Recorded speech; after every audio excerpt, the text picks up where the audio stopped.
It all started in Seattle, Washington. It's a city that I've never been to before, but like everywhere else I go, I knew I'd want to take a lot of pictures. I bring my DSLR everywhere, but there are times out in public when I want less of a large camera and more of something smaller, lighter, and mostly invisible. But I'm also picky, and I don't want to feel like I'm sacrificing image quality when I carry a camera that is smaller. Did the Fuji X100T fit the bill for a 5-day Seattle adventure? Let's find out.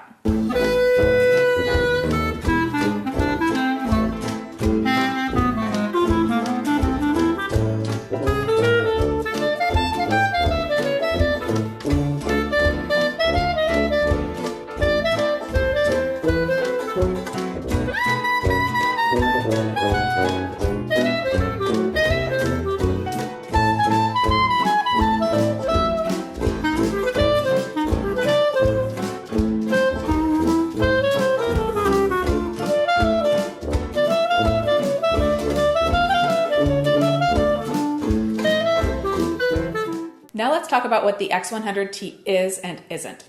It's not a DSLR. It's mirrorless, and it doesn't have interchangeable lenses. It's meant to be a small, high-quality shooter that is ready for anything that comes your way. It has a good-sized sensor, APS-C sized. Adjusting for the crop factor, the field of view is the equivalent of 35 millimeters on a full-frame camera. This gives you a slightly wider than normal view, which works well on the street for landscapes and other things that you observe in the world around you. The aperture widens out to f2, so you're doing really well in low light as well.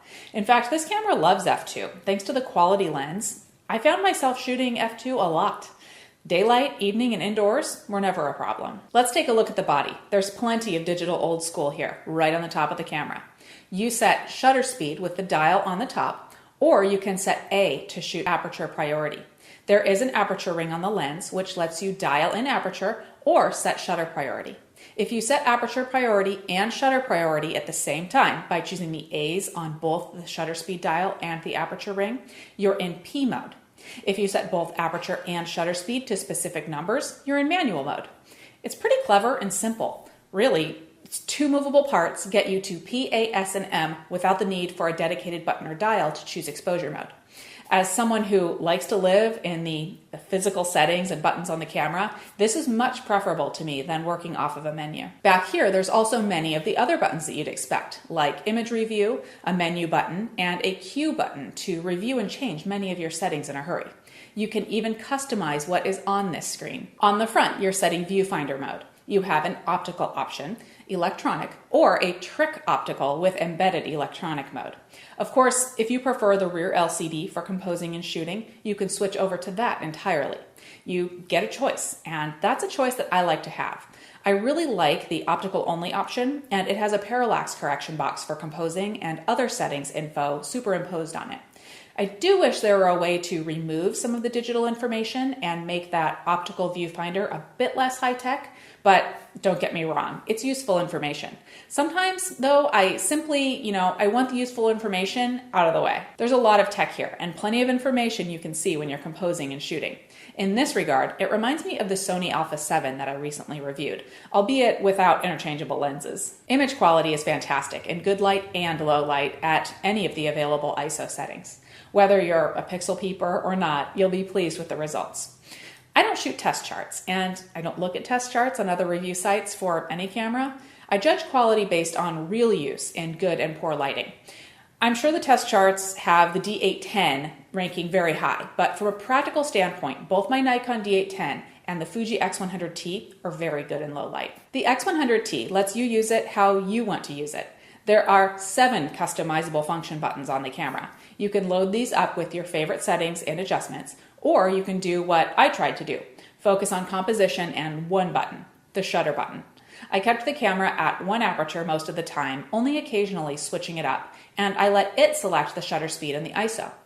You're at a fixed focal length, so if you're making shutter speed adjustments between shots, you're doing so based on the motion in the frame that you do or don't want to capture. So knowing that I really wanted to compose and shoot, how did it do? It did well. It's really as simple as ready, aim, and fire, whether using the viewfinder or the LCD to compose. What did bother me a little in using this camera as a street shooter wasn't the aim or fire parts, but rather the ready. When you have the camera on for a while, it goes to sleep.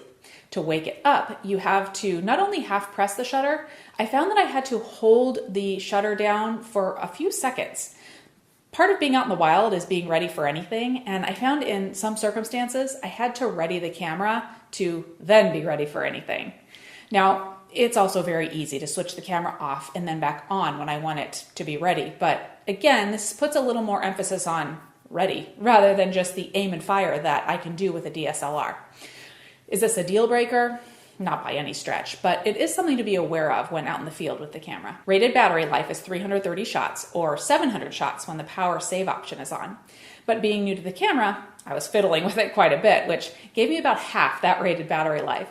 The more familiar I became with the camera, the less I was using the LCD screen to make various adjustments, and my battery life seemed to be picking up by the second and third days with the camera. In my view, the X100T is trying to do two different things, and it's wanting to succeed at both. It wants to be quick on the draw, removing options like a zoom or interchangeable lenses, and it wants to give you tangible manual control while still giving you a ton of configurability and electronic flexibility.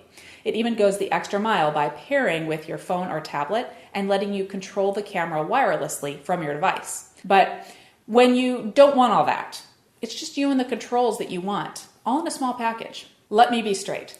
Any more in the digital world, great image quality is expected at any price point. In this case, it's all there. This is a $1,300 camera, so if it weren't all there, I'd be surprised. No surprise though, it's great. So the rest is value to you.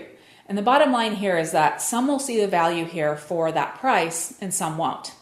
I'm the first to admit that I like taking a DSLR out with a wide-angle lens one day, a telephoto the next, and even a cheap zoom when I feel like it.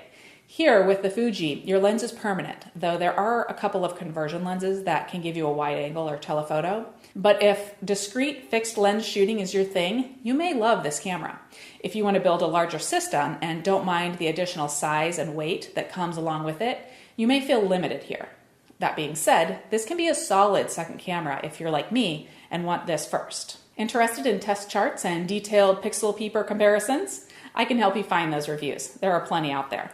For me, I took the X100T out into the real world, saw what she could do, and I was certainly impressed. Have more in-depth questions beyond what I've covered here? Let me know in the comments.